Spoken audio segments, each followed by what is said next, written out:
할렐루야. 하늘에선 여호와를 찬양하며 높은 데서 그를 찬양할지어다. 그의 모든 천사여 찬양하며 모든 군대여 그를 찬송할지어다. 해와 달아 그를 찬양하며 밝은 별들아 그를 찬양할지어다. 하늘의 하늘도 그를 찬양하며 하늘 위에 있는 물들도 그를 찬양할지어다. 그들들이 여호와의 이름을 찬양함은 그가 명령하심으로 지음을 받았음이로다. 아멘. 사랑과 자비와 은혜가 충만하신 하나님 아버지, 지난 한 주간도 우리에게 은혜를 베풀어 주어서 성화의 삶을 살게 하시니 참으로 감사와 찬양을 올립니다. 오늘도 우리를 사랑하셔서 예배자로 부르시고 인도하시니 더욱 감사하며 또 예배를 통하여 모든 영광 돌리려 합니다. 우리들은 죄가 부족하고 믿음이 연약하여 세상 삶 속에서 알게 모르게 주님께 범죄하심을 고백합니다. 원컨대 주님께서 하나님의 아버지의 자비와 예수 그리스도의 십자가의 보혈로 우리들의 죄를 정결케 하옵소서. 그래 우리 모두가 주님 앞에 설 수 있는 거룩한 예배자가 다 되게 하옵소서. 오늘 예배를 통하여 또 하나님께는 영광이요 우리에게는 하나님의 은혜와 평강의 시간이 되게 하옵소서. 예배 시종 성령 하나님께 의탁하고 감사드리며 예수 그리스도의 이름으로 간절히 기도 올려옵나이다. 아멘. 우리 다 함께 일어서셔서 찬송가 14장 주 우리 하나님 함께 찬양 부르겠습니다.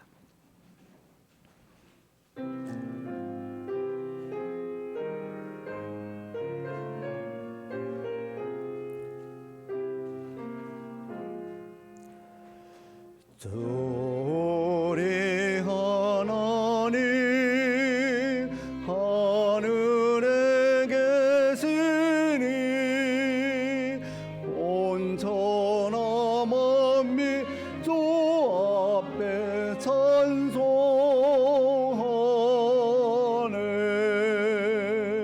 이 천지 만물도 주 앞에 그 거룩하신 이름을 늘 높이네.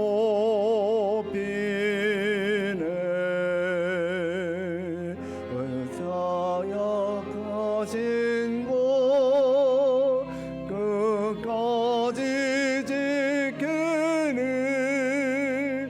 선을 나라 향하여 곧거리라.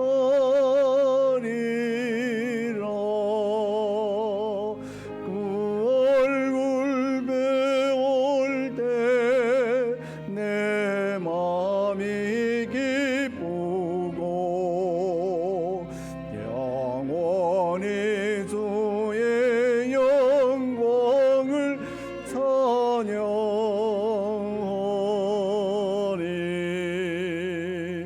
왕의 왕 되신 주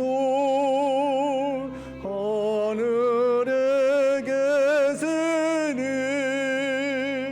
이 세상 죄악이 계신 구주 예수. 저 천군 천사들 송해하고서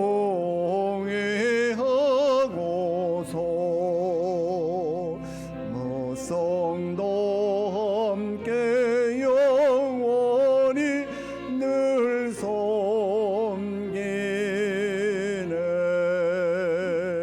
성삼위일체께 승리한 무리들 다 기쁜 소리 높여서 감사드려.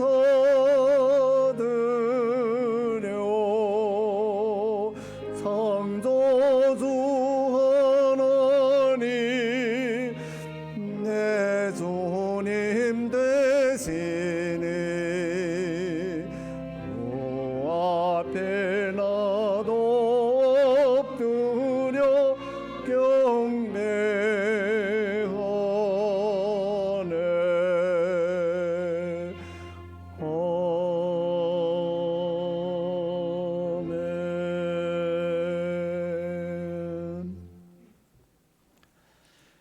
아멘. 성시교도 135번 성령 강림 이를 우리 함께 교도하겠습니다. 그 위에 여호와의 영 곧 지혜와 총명의 영이요 모략과 재능의 영이요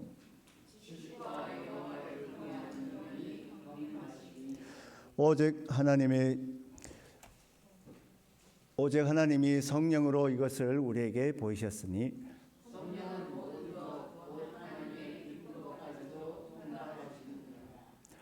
내가 아버지께 구하였으니 그가 또 다른 보혜사를 너에게 주사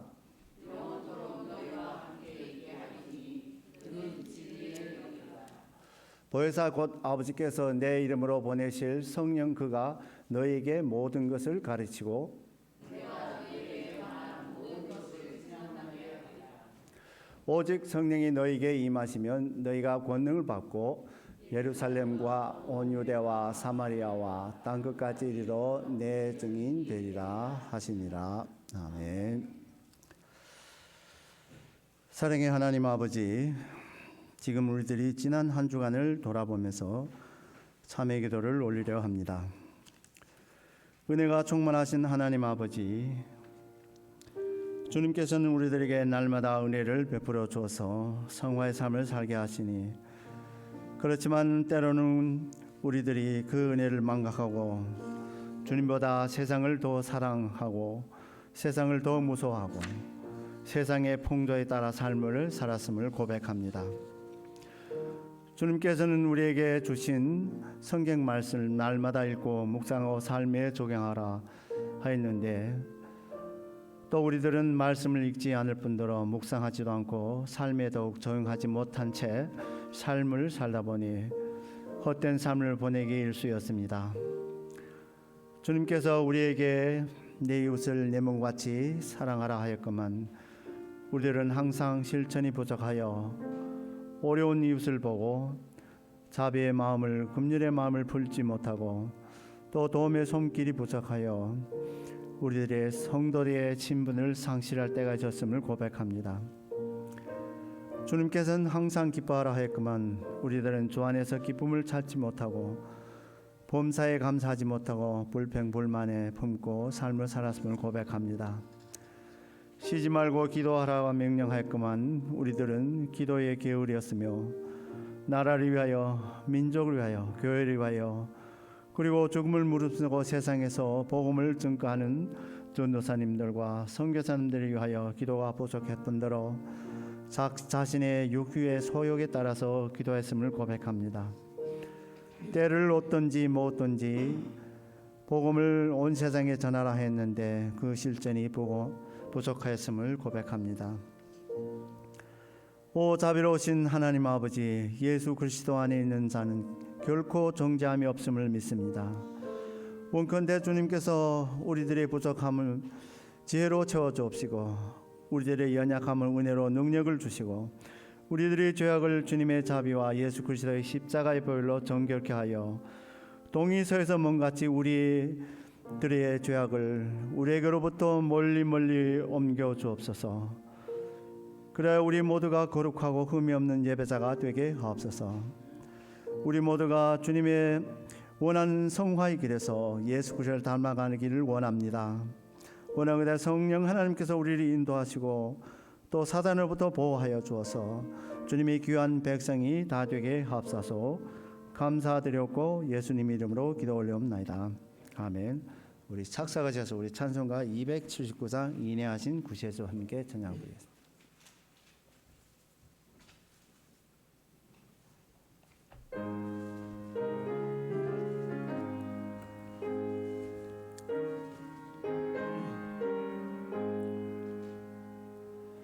인내하신 구세주여 내가 비오니 죄인 오라 하실 때에 날 부르소서. 주여 주여 내가 비오니 죄인 오라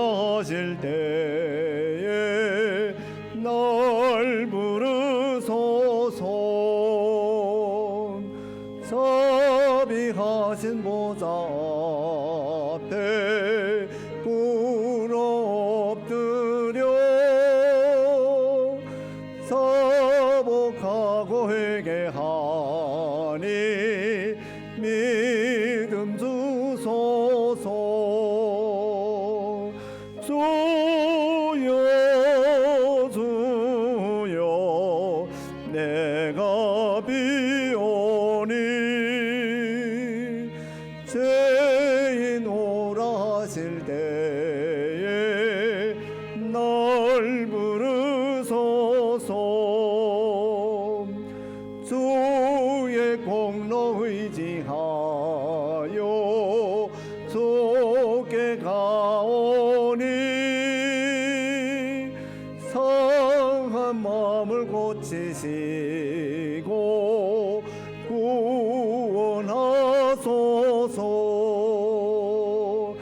주여 주여 내가 비오니 죄인 오라 하실 때에 날 부르소서. 만복 근우리 주여 위로하소서. 우리 주와 같으시니 어디 있을까. 주여 주여 내가 비오니 죄인 오라 하실 때에 날 부르소서.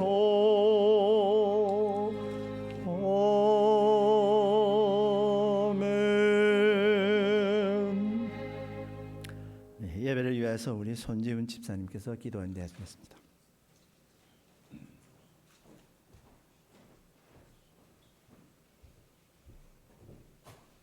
기도하시겠습니다. 하나님 아버지, 오늘의 예배가 주님의 온전히 기뻐하실 예배가 되길 소망합니다. 지난 일주일도 주님의 은혜와 축복 속에 살았으면서도 우리가 깨닫지 못한 죄와 알고 지은 죄를 또한 모든 욕심과 탐욕을 이 시간 회개하오니 주님 용서하여 주옵소서. 단상에 세우신 사랑하는 주의 종을 인도하사 주님의 크신 사랑 안고 말씀을 준비할 때나 선포할 때나 성령이 임하사 영역의 강건함을 주시고 지혜와 능력을 주시옵소서. 듣는 우리들에게 심령을 두들겨 주시고 질병이 치유되며 고통이 해결되는 역사가 있게 하옵소서. 주 안에서 성도의 교제를 허락하시고 서로 동역하며 위로하며 주님께 순종하며 헌신과 봉사와 충성을 다할 때 기쁨과 은혜와 축복을 주시옵소서. 날마다 기도와 찬양을 찬양하며 주님의 말씀을 묵상하며 맡은 직분 감당하는 아름다운 성도들이 되게 하옵소서. 예배를 돕는 사랑스럽고 아름다운 성가대의 찬양을 받아주시고 주님의 뜻대로 살아가는 귀한 일꾼들 되게 하옵소서. 어디에 있든 무엇을 하든지 오직 주님께 영광 드리게 하옵소서. 이 시간 예배를 돕는 손길과 헌신하는 손길을 기억해 주시며 우리 모두에게 하나님의 깊이와 넓이를 이해할 수 있는 온전한 믿음을 주시길 간구합니다. 어제도 계셨고 오늘도 살아계신 우리 주 예수 그리스도 이름으로 기도드렸습니다. 아멘.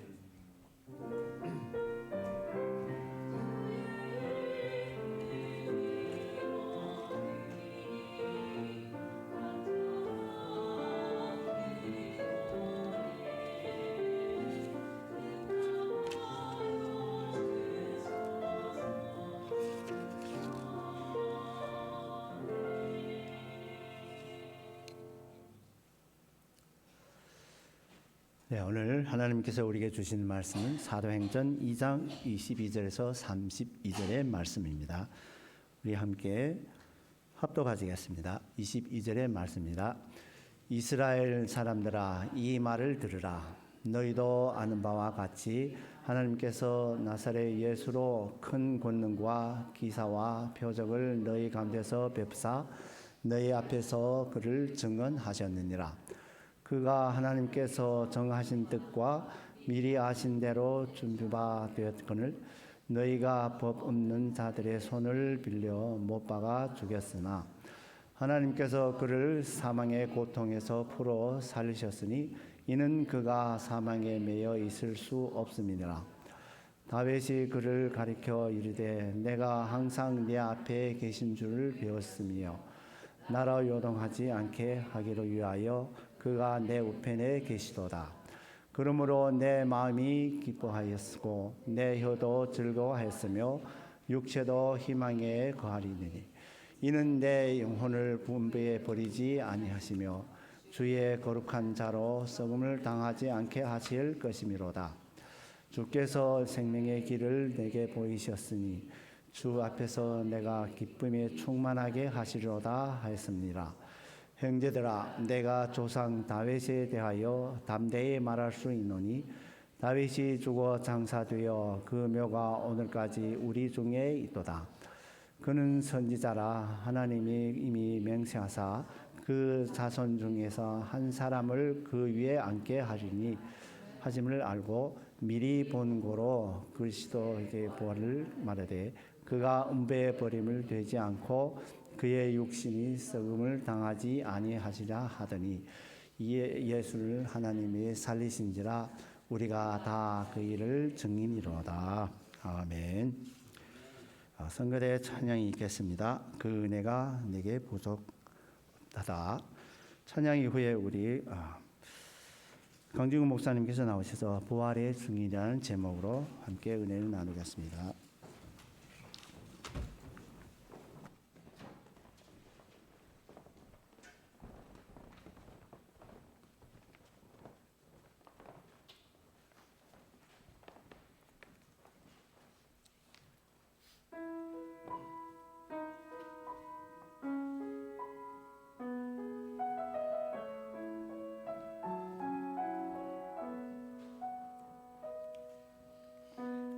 내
아멘.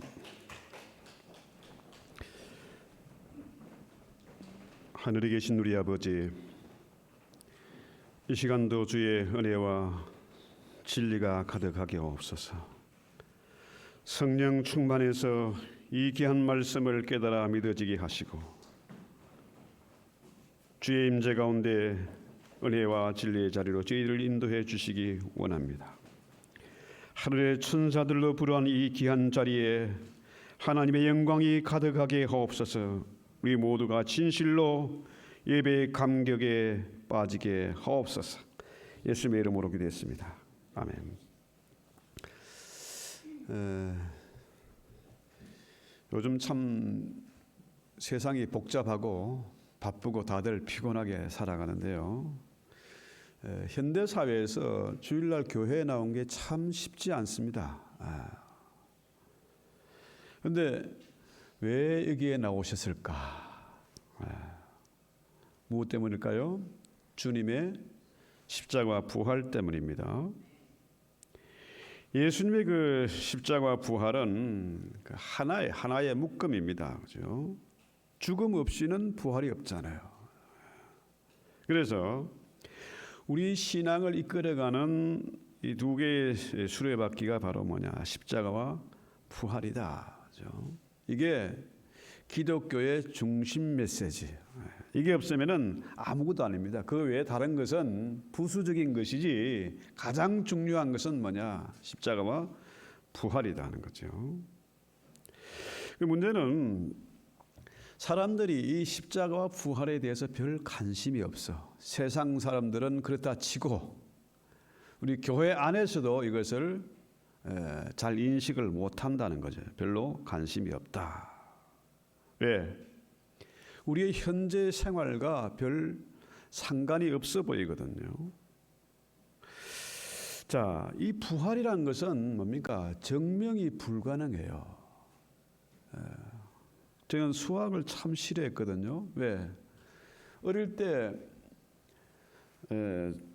집안이 워낙에 시끄럽고 복잡하고 하기 때문에 장기 결석을 많이 했거든요. 그러다 보니까 이 기초가 안 되니까 수학이 재미가 없어. 수학이라는 것은 뭡니까? 모든 공식이 딱 떨어지게 증명이 돼야 되거든요. 그런데 이 부활은 증명할 수 있는 게 아니다는 거죠. 세상 사람들의 관심 뭡니까? 그저 내가 사는 동안에 건강하게 잘 살아야 되겠다. 행복하게 살아야 되겠다. 애들 잘 키워야 되겠다. 또 남들에게 뒤떨어지지 않게 그렇게 키워야 되겠다. 이런 생각이죠. 그런데 이 십자가와 부활, 이건 세상 이치와 안 맞는 것 같아요. 그래서 우리 육신의 생각은 언제나 뭡니까? 하나님과 원수가 되는 거죠. 그런데 오늘 설교 본문이 뭡니까? 사도행전 2장 22절로 32절. 이 설교는 베드로가 최초로 하는 공식적인 설교인데 이 설교는 뭡니까? 역사상, 그 이전의 역사상 가장 위대하고 가장 중요한 설교를 베드로가 한 겁니다. 시편 16편 8절로 10절 한번 볼까요? 이게 다윗의 시편인데요. 다윗의 시편을 재해석한 거예요. 자, 보세요. 내가 여호와를 항상 내 앞에 모시며 그가 나의 오른쪽에 계심으로 내가 흔들리지 아니하리로다. 이러므로 나의 마음이 기쁘고 나의 영도 즐거워하여 내 육체도 안전히 살리니 이는 주께서 내 영혼을 소홀히 버리지 아니하시며 주의 거룩한 자를 멸망시키지 않을 것입니다. 여러분, 다윗을 우리가 너무나 잘 알고 있죠. 저는 다윗의 시편을 참 좋아했어요. 지금도 시편을 한 절반 가까이 그냥 암송할 정도로 아주 시편을 좋아했는데요. 이 베드로의 설교는 다윗의 시편을 재해석한 그런 엄청난 설교예요. 베드로가 지금 첫 설교를 하면서 세상에서 잘 먹고 잘 사는 것, 요령껏 출세하는 것 이런 거 설교하지 않았습니다. 그렇죠? 다윗의 시편을 재해석해서 십자가와 부활을 전하는 것이죠. 자, 오늘 읽은 본문의 말씀과 시편 16편의 말씀이 똑같잖아요. 이게 번역이 라틴어, 영어, 헬라, 히브리어 번역을 하다 보니까 단어가 조금 틀릴 뿐이지 전체적으로 내용이 같은 겁니다. 그래서 23절 오늘 본문 볼까요? 사도행전 2장 23절. 하나님의 정하신 뜻과 미리 아신 대로 너희가 법 없는 자는 이방인들이죠. 하나님 율법이 없는 자들, 이방인 빌라도의 손을 빌려서 못 박아 주겠다. 그죠? 그러니까 이스라엘이 그 당시 특권층, 기득권층이 누굽니까? 제사장과 이 사두개파 서기관들, 당시 여러 지도층들, 이 이스라엘의 종교 세력과 로마의 정치 세력이 야합을 해가지고 예수를 십자가에 달아 죽였습니다. 자, 이스라엘이 기다리는 메시아는 어떤 메시아입니까? 다윗과 같은 메시아, 그죠? 그 메시아를 애타게 기다리고 있었어요. 그런데 이 땅에 오신 예수님을 그들이 왜 메시아로 오신 그 예수님을 왜 십자가에 달아 죽였을까? 그죠?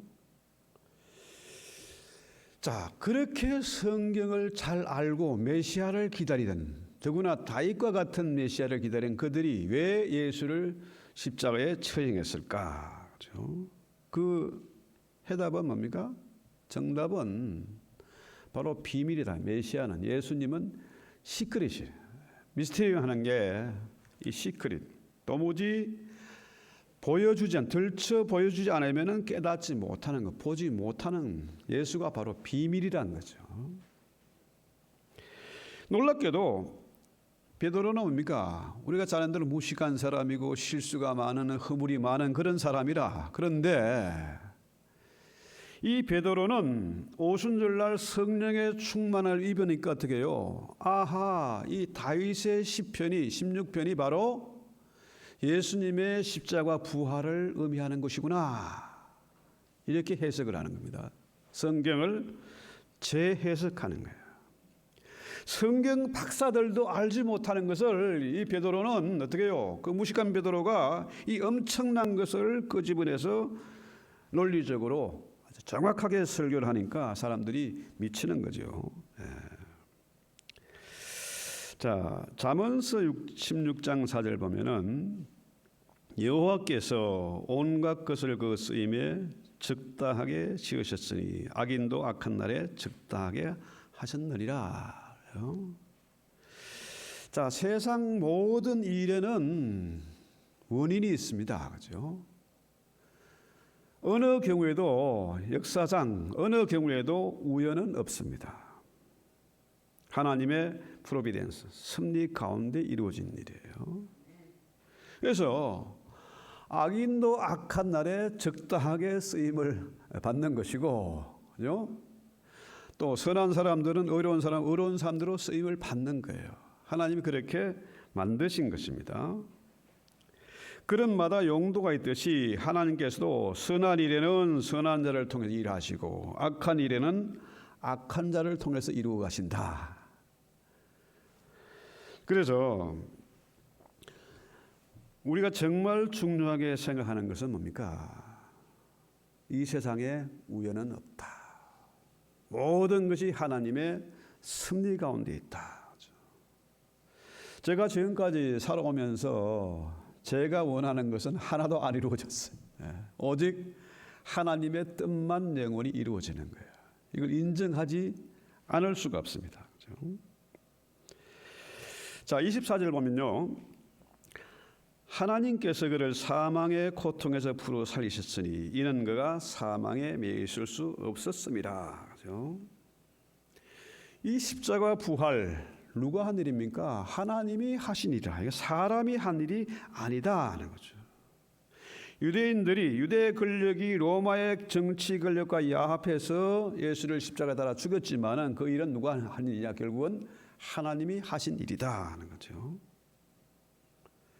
여러분, 세상에서 많은 사람들이 잘 먹고 잘 살기를 원하고 또 행복하기를 원해요. 그런데요, 세상의 즐거움은 잠깐입니다. 아무리 좋은 집에 들어가 살아도 그것이 어떻게 해요? 잠깐이라. 며칠은 기분 좋은데 그 다음에는 더 좋은 것, 더 많은 것, 더 큰 것, 이걸 원하는 거죠. 아무리 고급 명차를 타고 있어도, 그죠? 그게 그 행복 기쁨은 그 진짜 기쁨, 진짜 행복인지 모르지만은 그 잠깐이에요. 우리 인간이 하나님의 형상으로 지음받은 영적인 존재다는 거죠. 동물에게는, 짐승에게는 영이 없어요. 우리 인간만 영혼이 있다. 이 말은 우리 인간에게는 양심이 있다, 이 말이죠. 그래서 세상 어떤 것을 가지고도 만족하고 행복할 수 없지만은 우리가 하나님 앞에 예배할 때, 주일에 동참할 때, 그때 기쁨이 있는 겁니다. 만족이 있고 진짜 행복이 있는 거죠. 그래서 다윗은 이 비밀을 알았어요. 제일 기쁘고 행복한 게 뭡니까? 하나님을 예배하고 하나님을 찬양하고 하나님의 성전을 건축하는 이 모든 것, 여기에 그는 전심전력한 사람이에요.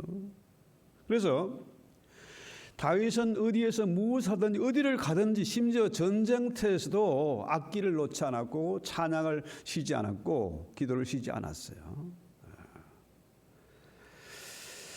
자, 다윗이 오늘 본문 25절 볼까요? 25절부터 27절. 다윗이 그를 가리켜 이르되 내가 항상 내 앞에 계신 주를 배웠으며 나로 요동하지 않게 하기 위하여 그가 내 우편에 계시도다.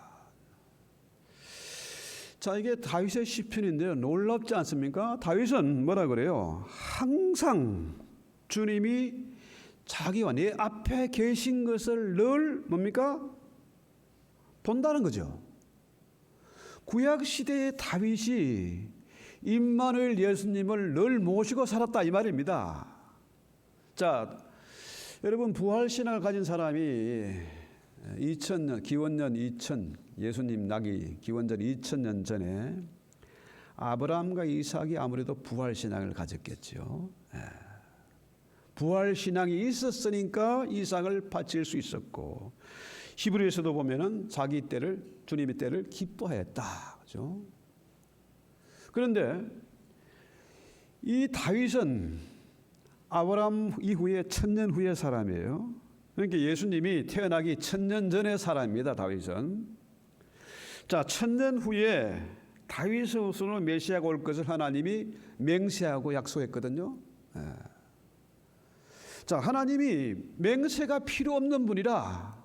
그런데 천지를 창조하신 하나님, 만왕의 왕이신 그 하나님이 맹세할 필요가 있나?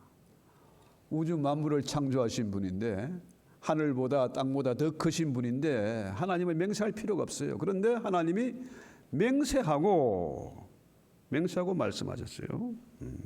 그러니까 하나님이 맹세하고 말씀하신 것이 다윗의 후손을 통해서 메시아가 날 것이다, 이거예요.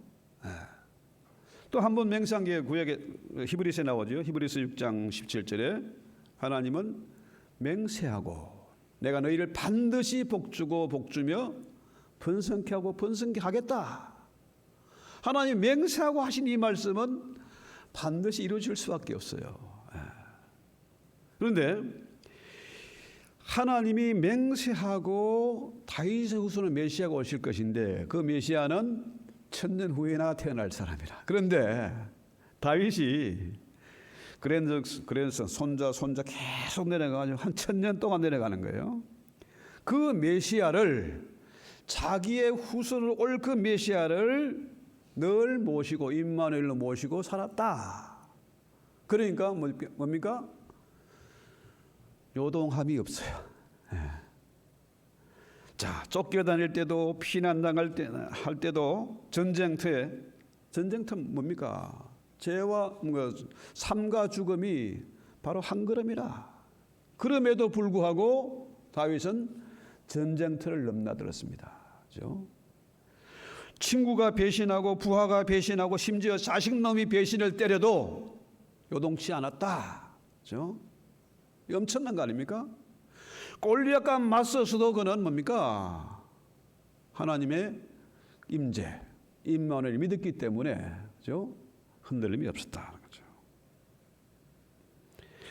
그래서 지금 시편 16편 이건 뭡니까? 자, 2000년 전에 아브라함과 또 1000년 전에 태어날 그 다윗, 그죠? 구약 시대 두 인물이 만나는 거죠. 그러면서 뭡니까? 부활을 노래하는 겁니다.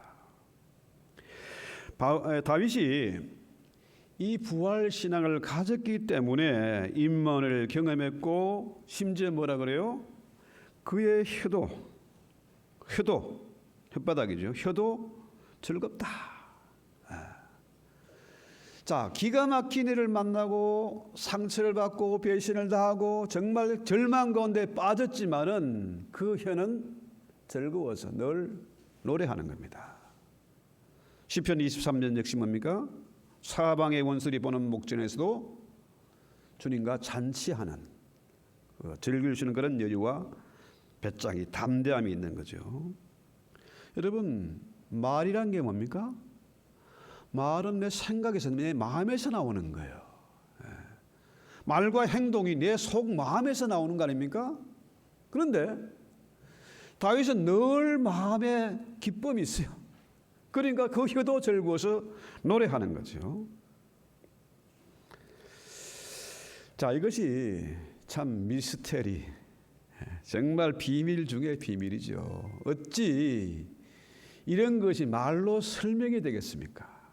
어떻게 수학 공식처럼 딱딱 떨어지겠습니까? 이거는 말이 안 되는 거예요. 그래서 28절 보면요, 주께서 생명의 길을 내게 보이셨으니, 오늘 본문 사도행전 2장 28절, 주 앞에서 내게 기쁨이 충만하게 하시리로다. 형제가 내가 조상 다윗에 대하여 담대히 말할 수 있으니 다윗이 죽어 장사되어 그 묘가 오늘까지 우리 중에 있도다. 그는 선지자라 하나님이 이미 맹세하사 그 자손 중에서 한 사람을 그 위에 앉기를 하심을 알고 미리 본 거로 그리스도의 부활을 말하되 그가 음부의 불입이 되지 않고 그 육신이 썩음을 당하지 아니하리라. 놀랍지 않습니까? 정말 놀라운 말씀이에요.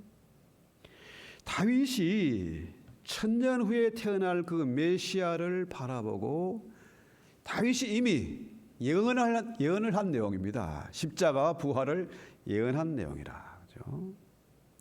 자, 다윗이 자기 얘기를 할 것 같으면은 이게 말이 안 되잖아요. 내가 부활할 것이다. 이건 말이 안 되잖아요. 음부의 불임을 받지 않을 것이다. 이건 말이 안 돼. 다윗은 그 증거가 뭐예요? 다윗의 무덤이 있어요. 다윗이 죽어서 장사전에 무덤이 있고 성지순례 가면 지금도 그 다윗의 무덤이 있다고 그래요. 저도 가서 확인해 봐야 되는데. 그 이것은 뭡니까? 자기 얘기가 아니고 그리스도의 십자가 부활을 예언한 내용이다. 왜? 내 무덤은 여기 있거든. 그죠? 그래서 자, 여러분 한번 상상해 보십시다. 구약 시대의 다윗은 어째서 천년 후에 태어날 메시아를 미리 바라보고 그의 십자가 부활을 예언할 수가 있었을까요? 이게 말이 안 되지 않습니까? 그러면은 다윗은 어떤 사람이냐? 다윗은 왕이잖아요. 왕이면서 동시에 제사장이라. 그 증거가 뭡니까? 제사장들만 먹는 그 떡을 뭡니까? 성전에 들어가서 그 떡을 자기만 먹은 게 아니고 배고프니까 부하들과 같이 나눠 먹었어. 만약에 다른 사람이 그랬다면 그건 바로 죽음이죠. 끝인데 다윗은 제사장들이 먹는 음식을 먹었다. 그 말은 뭐예요? 다윗이 왕이면서 동시에 제사장이다. 또 이 다윗이 천년 후에 태어날 메시아에 관한 일을 예언했다. 이거 뭡니까? 다윗은 왕이면서 제사장이면서 동시에 선지자였다, 예언가였다 이 말이죠. 이해가 되십니까? 멍하고 계시니까 제가 재미가 하나도 없네.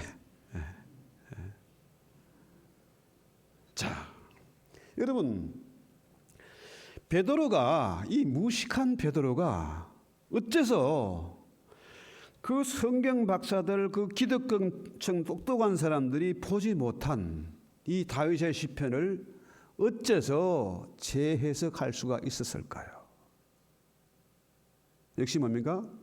베드로가 예언가였다, 선지자였다 이 말이에요.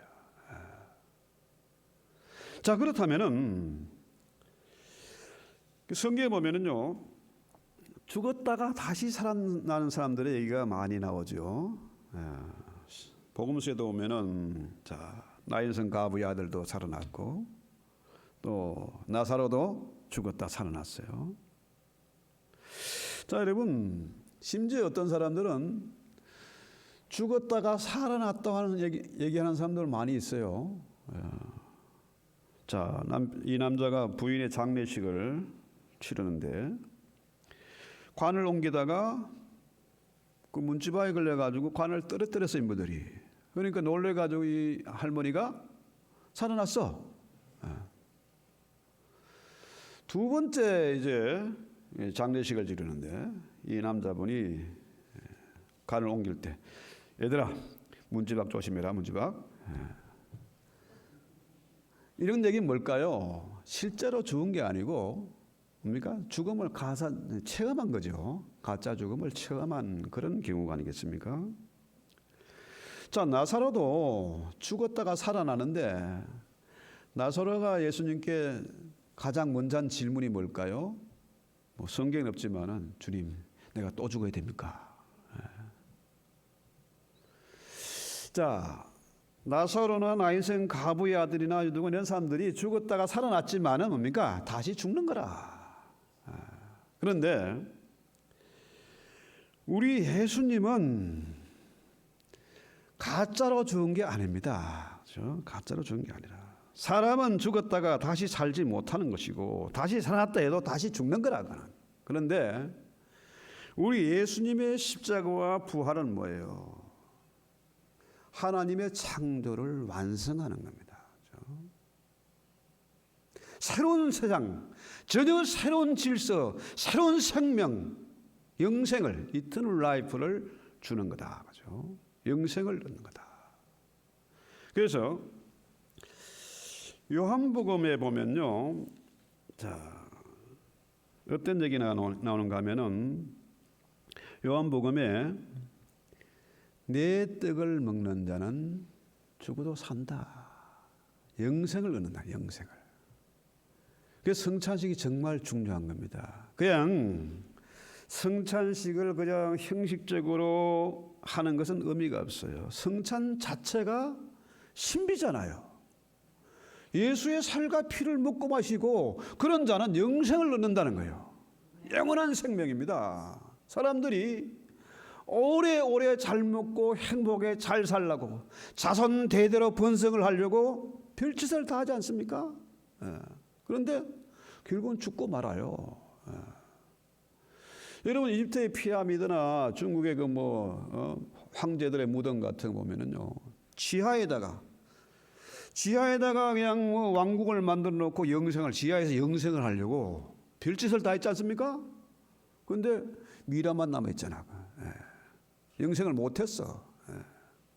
어마어마한 재물과 노비들하고 군인들을 다 지키게 했지만은 영생을 못한 거라. 지금 그 관광지지 뭐. 못해요. 우리 예수님만 영생을 한 거죠. 영생. 자, 많은 사람들이 지금도 뭡니까? 지금도 영생을 하려고, 그죠? 그 증거가 뭡니까? 재물을 많이 끌어모으는 거. 어떻게든지 애들 공부하기 싫은데도 억지로 시켜가지고 박사도 만들고 교수도 만들고 재벌 만들고 하려고 애를 쓰지 않습니까? 그 엄청난 한국에는 또 그 뭐 있잖아요. 그죠? 상속세 그 엄청 비싸거든요. 그렇게 해서라도 뭘 하려고 그래. 이게 영생하고 싶은 욕망이거든요. 요즘 뭐 슈퍼푸드니 뭐 웰빙이니 얼마나 많은 사람이 애를 쓰고 있습니까? 그러나 결국은 죽는 거지. 결국은 다 헛되고 헛된 것뿐이다 하는 거예요. 그런데 여러분 영원한 게 뭘까요? 세상에서 가장 영원한 거, 변하지 않는 거, 그건 뭡니까? 그 세 가지가 있는데 첫째는 하나님이지. 하나님은 영원한 분이다. 예수님이 영원한 분이죠. 성경 말씀, 주님의 말씀이 영원하지요. 그 진리는 어제나 오늘나 영원토록 동일하다. 동일한 거예요. 영원해요. 그 다음에 마지막으로 세 번째가 뭘까요? 세 번째, 요일서 2장 17절 한번 볼까요? 이 세상도 그 정욕도 지나가되 오직 하나님의 뜻을 행하는 자는 영원히 그하느니라. 할렐루야. 이거 엄청난 말이에요. 하나님이 영원하고 주의 말씀, 이 진리의 말씀도 영원한데 우리 또한 뭡니까? 하나님의 뜻을 행하는 자는 영원히 그한다. 영생을 한다는 거예요. 자산 안 끌어모아도 힘이 없어도 별 뭐 배운 게 많지 않아도 하나님의 뜻대로 사는 자는 영생을 한다. 영생을 얻는다는 거예요. 그래서 이 기독교는 신비가 없으면은 기독교가 아니라, 그죠? 여러분 소설이나 영화나 판타지가 없으면은 재미가 없어요. 정말 말도 안 되는 것을 영화로 만들고 드라마로 만들고 소설을 만들었는데 사람들이 이게 미치 들어가거든요. 왜? 신비가 있으니까. 그렇죠?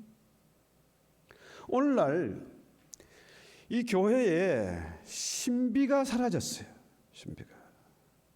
이 예배에 매 예배마다 하나님의 치유 역사가 나타나고 하나님의 능력과 기사가 나타나고 이래야 됩니다. 이게 그죠? 자, 여러분 한순간에 베드로가 오순절 성령의 충만함을 입으니까 그 무식한 베드로가 어마어마한 설교를 하잖아요. 역사상 가장 중요한 설교를 적극적으로 하지 않습니까? 적극적으로. 오전 목사님들은 설교 준비 정말 해산의 고통을 겪으면서 설교를 하지 않습니까? 준비하고. 설교할 때마다 늘 텐션이 있고. 그런데요, 베드로는 성령 충만하니까 적극 설교를 하는데 가장 멋있고 가장 중요한 가장 담대한 설교를 하는 거예요. 이게 뭡니까? 신비잖아요. 신비. 성령의 역사다. 그렇죠? 그래서 여러분 잘 아시는 WCC는 누가 만드는가 하면 소련에서 구소련 공산당이 만든 거거든요. 근데 그 교회, 그 WCC에 전 세계 한 90% 이상의 교회가 거기에 가입해 있는 거라. 그러니 거기서 무슨 신비한 게 나오겠습니까? 자, 학교에서도 좌파식 교육을 받고 교회에 들어가면 90%는 좌파가 되고 그러니 그게 무슨 역사가 나타나고 무슨 능력이 있겠습니까? 그렇죠? 왜 그러냐? 교회가 세상 풍조를 따라서 세상 방식으로 컴퍼니처럼 기업을 무르발처럼 키우고, 그죠? 조직을 만들고 하다니까 어떻게 해요? 조직이 돌아가는 거예요, 조직이. 돈으로 움직이는 거예요. 이익을 남기기 위해서 움직이는 겁니다. 그러니까 이 교회는요, 영적인 기관이고 영적인 역사를 우리가 중요시해야 돼요. 이 성령 충만하지 않으면 이게 나올 수가 없어요. 그래서 제가 이제 우리 액트에 이제 학교를 설립하고 이렇게 우리 교인들이 중요한 중직을 맡은 분들이 다 공부를 하고 계세요. 그런데 앞으로는 금요 예배 이거 없애고 이게 공부하신 분들이 직장이나 학교나 사회나 나가서 어디서든지 삶의 나눔, 제자 훈련을 해서 그분들이 앞으로 교회에 나와서 정말 이 진리에 눈을 뜨고 성령의 역사에 눈을 뜨고 그래 참여해서 그래야 성찬식에도 신비가 있고 예배에도 능력이 나타나고 치유와 회복의 역사가 나타나지 않겠습니까? 오늘날 교회는요, 불신자가 들어도 너무 고상하고 유익하고 재미있고, 한 편의 영화를 보는 것 같고 공연을 보는 것 같고, 그죠? 그렇게 되고 말았어요. 그러니까 크고 웅장한 건물을 지어야 되고 어마어마한 오케스트라 만들어야 되고 심지어 뭐 무용하고, 그죠? 이런 일들이 벌어지고 있다. 경품을 걸고 있다. 전도하는데 경품, 댄스 한 대씩. 자, 이렇게 교회는요, 신비함이 있어야 돼요. 신비함. 그러니까 내 살을 먹고 내 피를 마시는 자는 영생을 가졌고 마지막 날에 내가 그를 다시 살리겠다. 이것이 바로 성찬식이잖아요. 성찬식. 우리가 그렇게 힘쓰고 애쓰지 않아도 주의 뜻대로 행하는 자는 영생을 얻는다. 영원히 살게 된다는 거죠.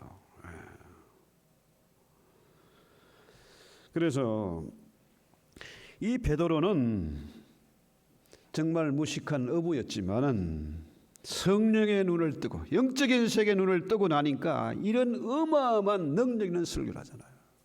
자, 사도행전에 10편의 설교 나오는데 베드로의 설교, 바울의 설교, 또 스데반 집사의 설교 나오잖아요.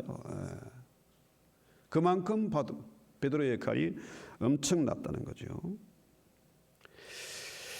자, 문제는 예수님의 부활은 도무지 증명할 수가 없어요. 증명이란 건 뭡니까? 계속해서 똑같은 데이터가 나와야 이게 증명이 되잖아요. 그죠? 과학이나 수학이나 이 증명이 돼요. 그런데 예수님의 부활은 계속되는 게 아니잖아요. 증명할 수가 없어. 이례적인 사건이라 주님만 부활하셨어요. 어떤 사이비 교주도 다 죽었는데 예수님만 부활하셨다. 그렇죠?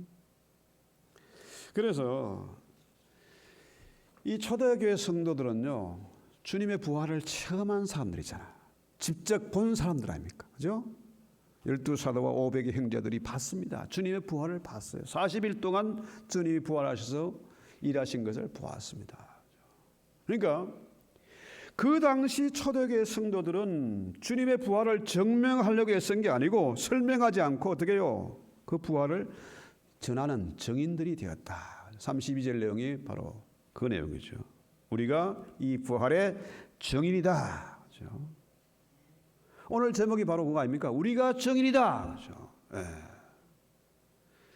자, 그 당시에 부활을 체험한 제자들과 사도들이, 그죠?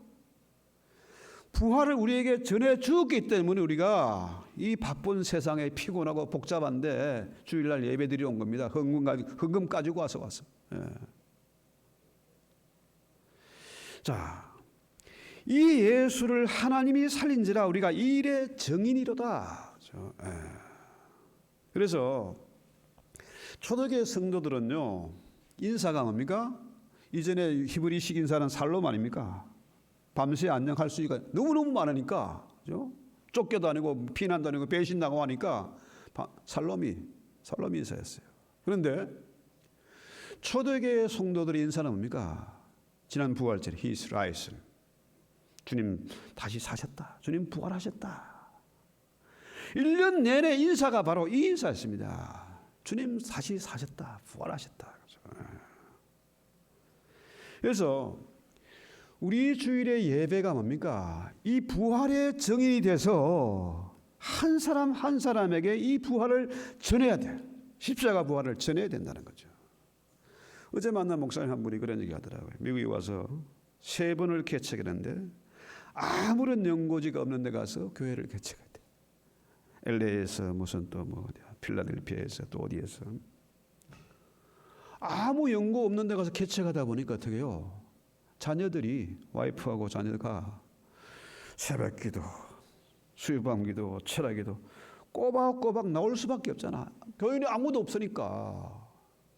그랬더니 이 아이들이 진실로 부활의 증인이 된 거예요.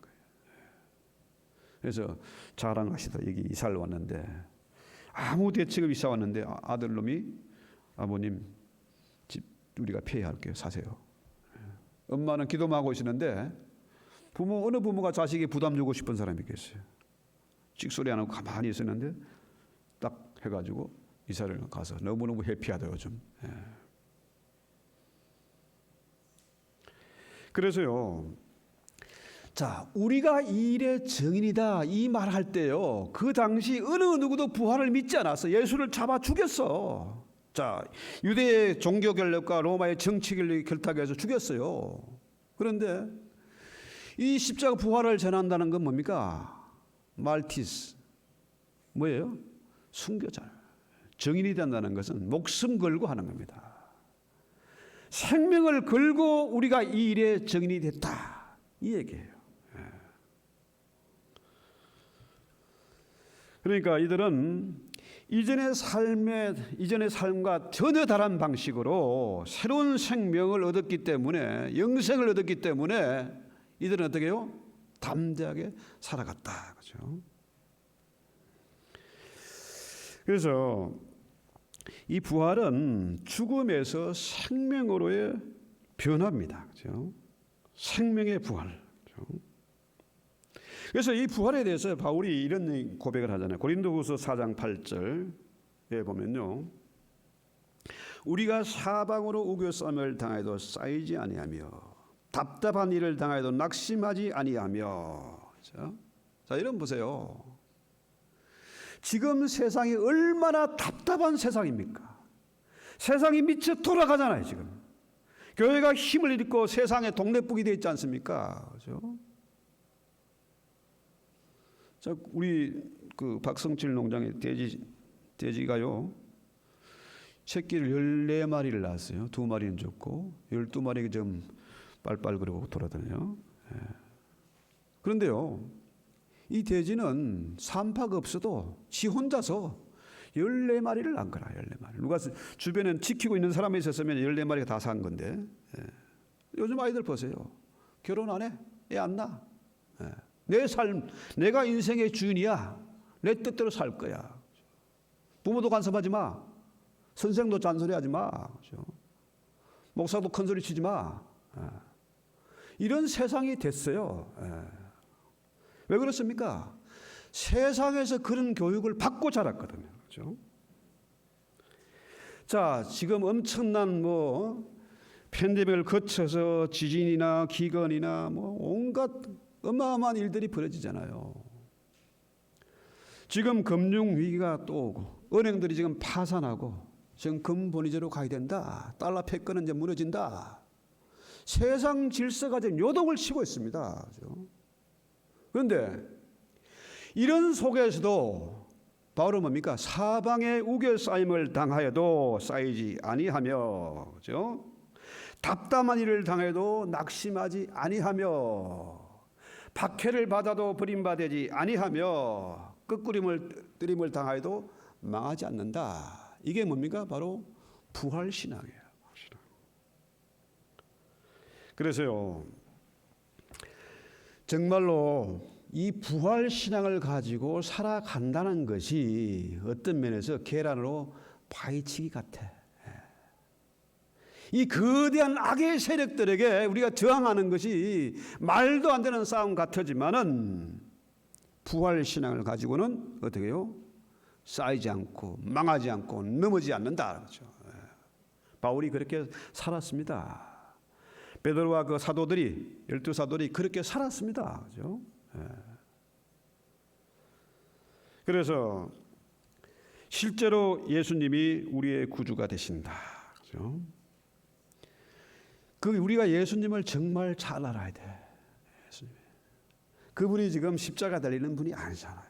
만왕의 왕이시고 만주의 주가 되시고 임마누엘로 세상 끝날까지 우리와 항상 함께 하세요. 어떻게 해요? 하늘과 땅의 권세를 주어서 세상 끝날까지 함께 하신다. 그렇죠? 여러분, 이 성령의 충만함, 이 비결, 이 능력이 어마어마한 것입니다. 그렇죠? 우리 학교에 공부하고 있는 분이 그 오하이오에 계신 분인데 딸이 3명이래요. 자녀가 3명인데 첫째는 공부를 너무너무 잘하고 명문대에 가 아이비리그 대학에 의대를 갔고, 둘째도 그런 대로 잘해서 의대를 갔고, 셋째는 공부에 관심이 없어. 근데 이놈은 공부는 별로 안 하고 기도를 많이 한대. 근데 희한하게도 첫째, 둘째는 빚이 많이 남아있어. 로온을 받아야 되니까. 부모가 뭐 보태줄 형편이 안 되니까. 빚이 많은데 이 말째 공부 지지를 못하는 놈은 의대를 갔는데 얘는 전에 풀 스칼라지 받고 갔다는 거예요. 성령의 능력은요, 어마어마한 능력입니다. 베드로를 한순간에 변화시킨 그런 능력입니다. 그렇죠? 무식했던 사람을 최고로 어마어마한 영적인 지식의 소유자로, 앞을 내다보는 소유자로 만든 게 바로 베드로 아닙니까? 이 성령의 능력은, 이 부활신앙은 다윗을 위대한 왕으로, 선지자로, 제사장으로 삼은 것이 바로 성령의 능력이잖아요. 그렇죠? 자, 이 말씀을 우리 생각하면서 우리 찬송하고 기도합시다. 찬송가 191장, 성령과 함께하는 191장 찬송합시다. 내가 매일 기쁘게.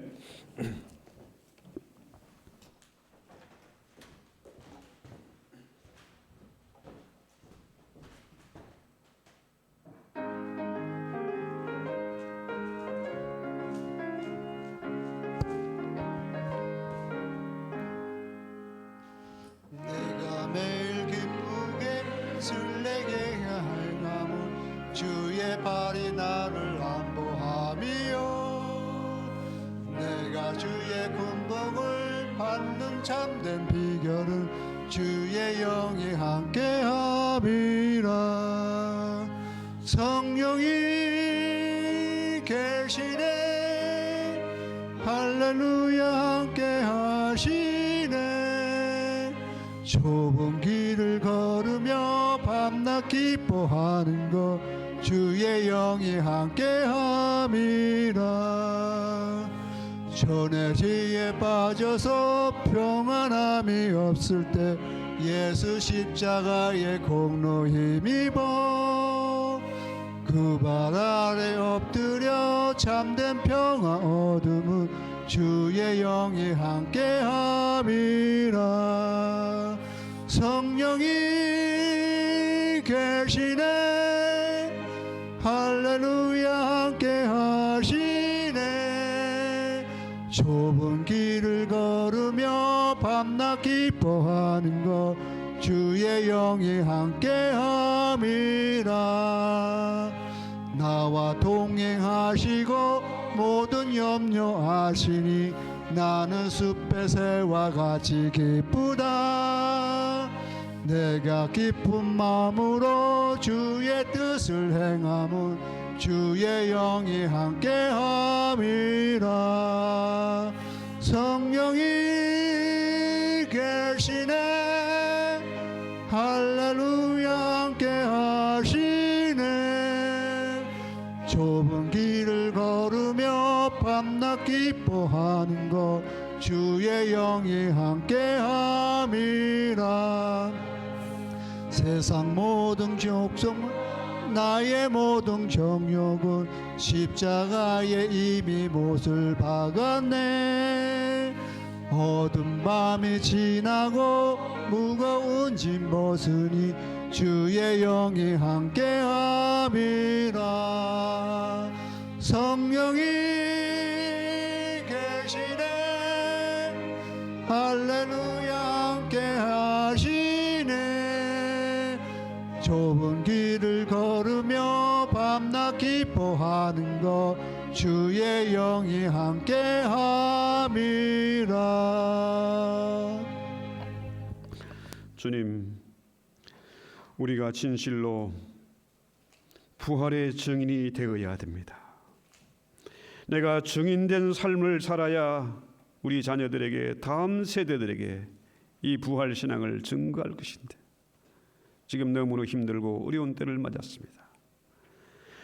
참으로 바울이 이 부활의 신앙을 가지고 그 어려움을 이겨내고 가장 고상하고 멋있는 삶을 살았던 것처럼, 다윗이 그러했고 아브라함도 그러했던 것처럼 우리가 진실로 부활 신앙을 가지고 부활을 증거하는 저희들 되게 없었어. 우리 주님 더 깊이 알아가게 하시고 주님과 더 가까워지게 하시고 주님을 조금 더 닮아가게 하시고 임마누엘로 함께 하시는 그 주님을 모시고 승리하는 저희들 되게 하옵소서. 지금 이렇게 기가 막힌 세상을 만났지만은 결단코 기죽지 말게 하시고 베드로처럼 담대하게 생명 걸고 이 복음 증거하는 저희들 되게 하옵소서. 예수님의 이름으로 기도했습니다. 아멘.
아멘. 아멘.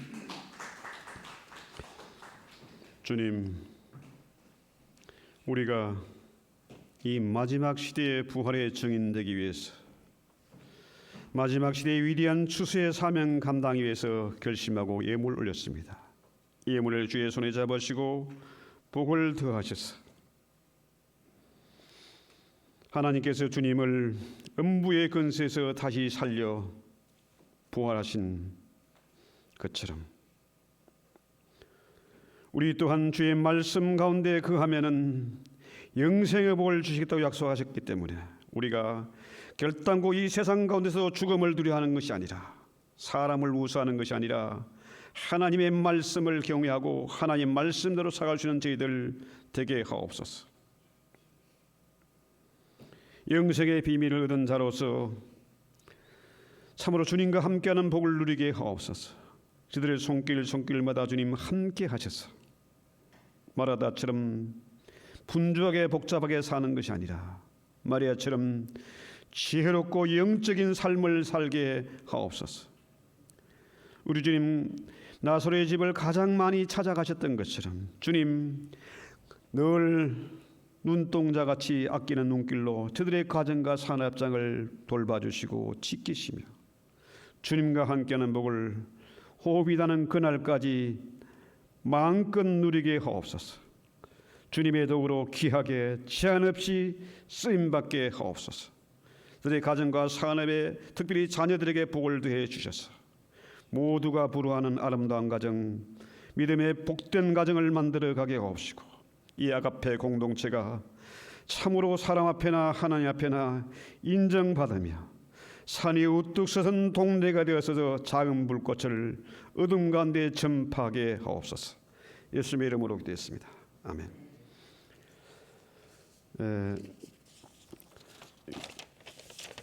지금 이제 공예배 많이 좀 참석해 주시고요.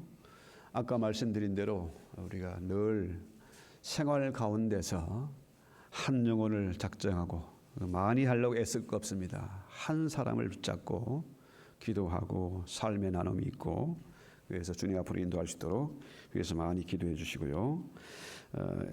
ESL클에서 계속 홍보해서 참여가 늘어날 수 있도록 이렇게 부탁을 드립니다. 이날 찬송과 예배를 마칩니다.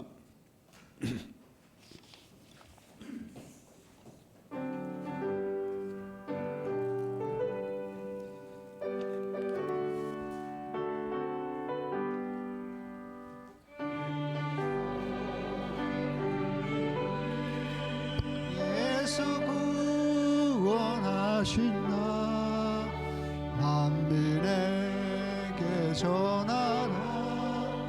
예수 구원하신 나 주님 명령하시니 산을 넘고 물 건너 온 세상에 전하라. 예수 구원하신 나 하나들아 외쳐라. 예수 구원하신 나 모든 죄인 들으라. 예수 구원하신 나 모든 선배 일어나 메아리 쳐 올려라. 복음 중에 복음은 예수 구원하신 나 반란 중에 하는 말 예수 구원하신 나 다시 살아나시어 예수 구원하신 나 죄은 죄로 인하여 슬픈 마음이 있어도 슬플 때에 내 할 말 예수 구원하신 나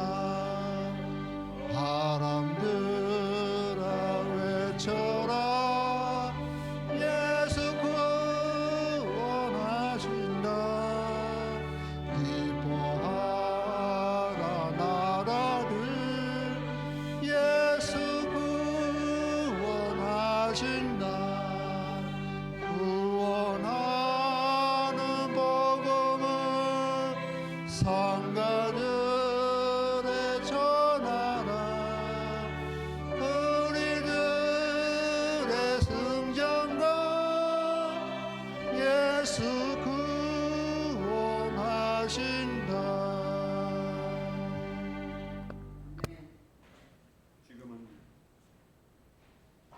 사망의 권세를 이기고 음부의 권세를 이기고 부활하셔서 우리와 임마누엘과 함께 하시는 주 예수 그리스도의 은혜와 하늘 우리 아버지의 오래 참아 기다리시는 사랑하심과 성령님의 내 안에 계셔서 늘 대신 간구하시며 위로하시고 교통하시고 친히 인도하시고 준비케 하시는 성령님의 은혜가 오늘 말씀 따라서 우리가 이 마지막 시대에 정인되기를 원하고 이 마지막 시대에 추수의 사명 감당하기를 원하는 우리 모든 식구들을 한 사람 한 사람 머리 위에 들의 가정과 산업 위에 이 땅에 있는 모든 교회와 주의 종들의 사역에 생명 걸고 복음장을 우리 선교사님들과 박해 속에서 숨죽임의 예배드리는 내 형제와 동포들의 머리 위에 이제 영원토록 함께 있을지어다.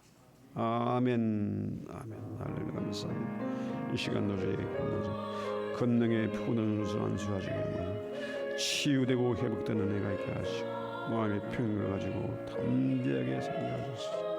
리비스칼라의 시민을 치는 말치는 할렐루야. 인생의 주의 흔들주시고 당신의 피 묻은 소결에 친히 안수해주고 성령으로 기름 주시옵소서.